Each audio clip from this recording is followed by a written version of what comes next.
Hello there. This is just a little look at the Super Cassette Vision from Epic, or Epic, or Epoch. But however you want to say it, it's a Japanese toy company that has made lots of different handheld and tabletop electronic games. They've been around since 1958 and are still making toys today. As far as I know, they only released two video game consoles with interchangeable cartridges, the Cassette Vision in 1981, and then this one, the Super Cassette Vision, in 1984. The Super Cassette Vision was also released in France under the Yeno or Yino brand, and there was also a ladies' version released in Japan that is an intensely pink-colored edition of this console, and it also came in its own similarly pink carrying case.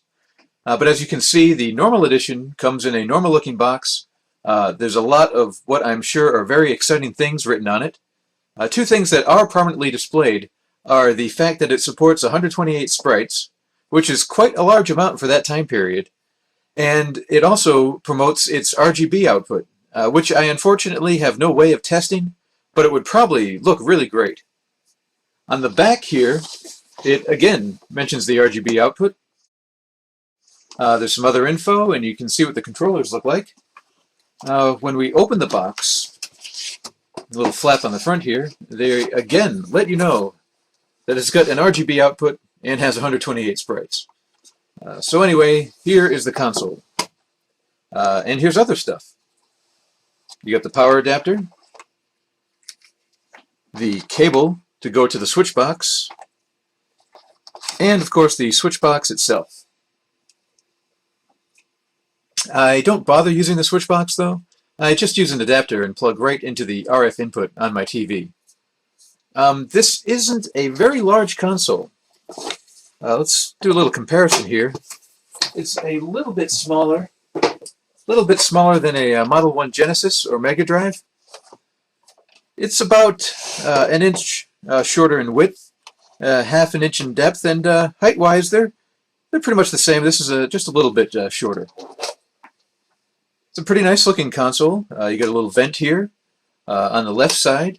You've got the cartridge slot, which is labeled cassette, and you can see that even on the console itself, it advertises the RGB output and 128 sprites.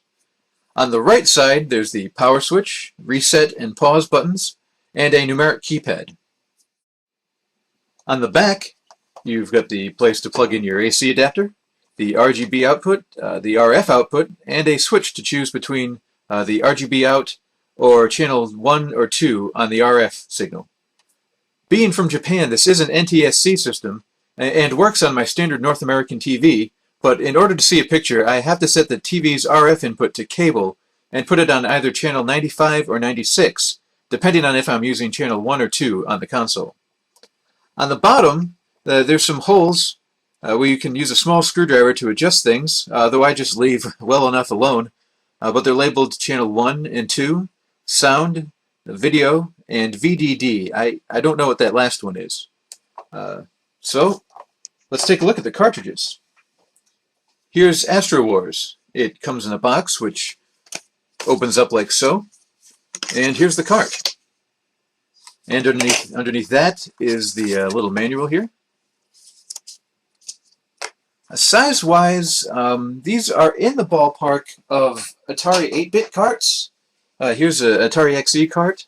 It's a little shorter, but a little wider. But it's they're kind of similar size-wise. What's neat about these cartridges is that they come in a wide variety of colors. For example, here's Astro Wars 2, which is kind of a nice blue color. The Super Cassette Vision has a small but interesting game library. It's only got about 30 games, but included in there are ports of some well-known titles like Mappy, Boulder Dash, Pole Position 2, and Sky Kid. I'm not sure exactly what this system's full technical potential is, but certainly supporting 128 sprites is impressive for the time. In fact, if you turn the system on without a cartridge in, it shows this test screen with a ton of single-colored balloons all moving around independently, perhaps more evidence that they really wanted to hype the sprite-pushing capabilities of the system. In games like Astro Wars and its sequel, you can see that this console can move a ton of things around the screen at once without a hitch. In the sound department, it only has one audio channel, And when you hear in-game music, you can tell, as there's no polyphonic music happening. At least that's my experience with the very limited selection of games that I have.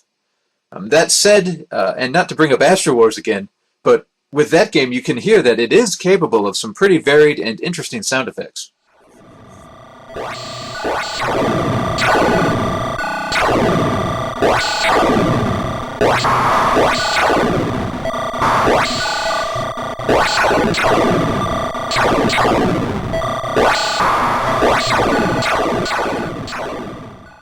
And now on to the controllers. In case you've been wondering what this large black area is, well, this is a lid, which when opened reveals the two controllers. You can see mine have yellowed on top, and in the few pictures I've seen of this console, that doesn't seem like an uncommon occurrence. These aren't my favorite controllers ever. They're hardwired, and the cable is only about 3 feet long. You do, though, get a handy little hole here to route the cable through so you can close the lid while you play. This joystick itself is really short, but it works fine, and it's got two distinct fire buttons. I've never liked this kind of controller that you hold underneath with side-mounted action buttons. It wasn't unique, of course, with the ColecoVision, Intellivision, and Atari's 5200 and 7800 having similar characteristics, but it's a design that only works on paper.